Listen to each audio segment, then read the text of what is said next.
بسم اللہ الرحمن الرحیم عن ابن مسعود رضی اللہ تعالی عنہ قال قال النبی صلی اللہ علیہ وسلم الجنة اقرب الى احدکم من شراک نعلہ والنار مثل ذلك رواہ البخاری۔ حضرت عبداللہ ابن مسعود رضی اللہ تعالیٰ عنہ سے روایت ہے، رسول اللہ صلی اللہ علیہ وسلم نے فرمایا، جنت تمہارے جوتے کے تسمے سے بھی زیادہ قریب ہے، اسی طرح جہنم بھی اتنی ہی قریب ہے۔ اس حدیث کو امام بخاری رحمۃ اللہ علیہ نے اپنی حدیث صحیح بخاری کے اندر نقل کیا ہے۔ تو اس حدیث سے پتہ یہ چلتا ہے کہ جنت یا دوزخ، جنت یا جہنم، چونکہ انسان کی اپنے عملوں کا نتیجہ ہے۔ انسان اگر اچھا عمل کرے گا تو جنت میں جائے گا، انسان اگر برا عمل کرے گا تو جہنم میں جائے گا۔ اس لیے یہ دونوں چیزیں انسان کے قریب اور اس کی دسترس میں ہیں، اور یہ دونوں چیزیں انسان کے قریب ہیں۔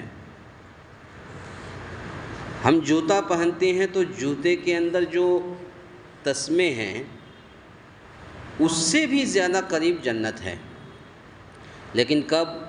جب ہم کام جنت کا کریں گے، اس دنیا میں رہ کر کے اللہ کی عبادتوں میں زیادہ سے زیادہ وقت لگائیں گے، چاہے وہ نفل نماز کے ذریعے سے ہو، چاہے وہ نفل روزوں کے اعتبار سے ہو، تو گویا کہ ہم زیادہ سے زیادہ جتنا اللہ کی عبادت میں لگائیں اتنے ہی ہم جنت کے قریب ہو جائیں گے۔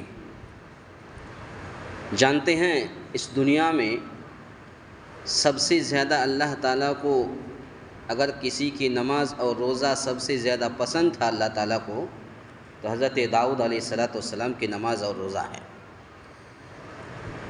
یہ اتنا ان کے دل میں اللہ کا ڈر اور خوف تھا، ایک دن روزہ رکھتے تھے، ایک دن افطار کرتے تھے، ایک دن روزہ رکھتے تھے، ایک دن افطار، اور نفل نماز تو تہجد کی نماز تو روزانہ۔ تو اللہ رب العالمین نے فرمایا کہ سب سے زیادہ، اللہ کے نبی صلی اللہ علیہ وسلم نے فرمایا کہ سب سے زیادہ اگر کسی کی نماز اور روزہ کو قبول کیا ہے اور پسند ہے سب سے زیادہ اس دنیا میں، تو حضرت داؤد علیہ السلام کی نماز اور روزہ ہے۔ ایک دن روزہ رکھتے تھے، ایک دن نہیں رکھتے تھے، گویا کہ اس طریقے سے پوری زندگی حضرت داؤد علیہ السلام کی ایسی زندگی گزری ہے۔ تو گویا کہ انسان کے جوتے کے تسمے سے بھی زیادہ قریب جنت ہے، اور اسی طرح جہنم بھی جوتے کے تسمے سے بھی زیادہ قریب جہنم بھی ہے۔ اگر اچھا کام کرے گا انسان تو جنت میں جائے گا، نیک کام کرے گا تو جنت میں جائے گا، صالح عمل کرے گا تو جنت میں جائے گا، اور اگر انسان خراب عمل کرے گا، برا عمل کرے گا تو جہنم میں جائے گا۔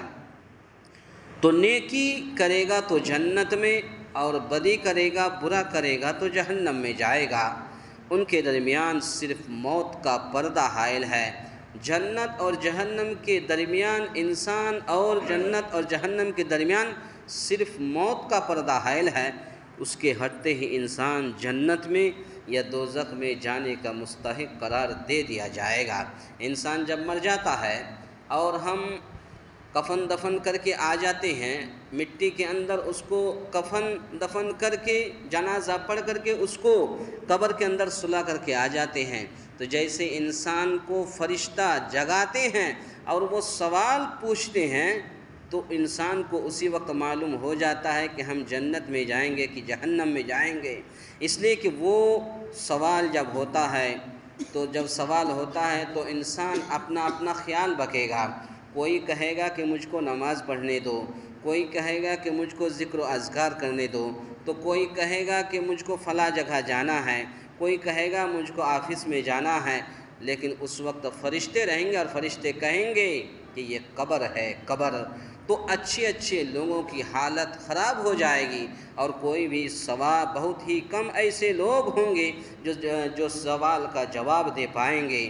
تو جو اچھے لوگ ہوں گے، متقی ہوں گے، پرہیزگار ہوں گے، اس دنیا میں رہ کر کے انہوں نے اپنی زندگی ہمیشہ اللہ سے ڈر کر کے زندگی گزاری ہے، تو ایسے لوگ ہی سوال کا جواب دیں گے۔ تو پتہ یہ چلا، اور حدیث کا خلاصہ کلام یہ ہے کہ انسان جیسے عمل کرے گا اس کے ساتھ ویسا ہی نتیجہ ہوگا۔ انسان اگر اچھا عمل کرے گا تو اس کا عمل ایسا ہی اچھا ہوگا، یعنی جنت میں جائے گا، اور اگر انسان برا عمل کرے گا تو جہنم میں جائے گا۔ اللہ تعالیٰ سے دعا ہے، یا الہ العالمین ہم تمام مسلمانوں کو کہنے سننے سے زیادہ نیک عمل کرنے کی توفیق عطا فرمائے۔ آمین۔ اقول قولی ھذا استغفر اللہ لی ولکم ولسائر المسلمین واستغفروہ انہ ھو الغفور الرحیم۔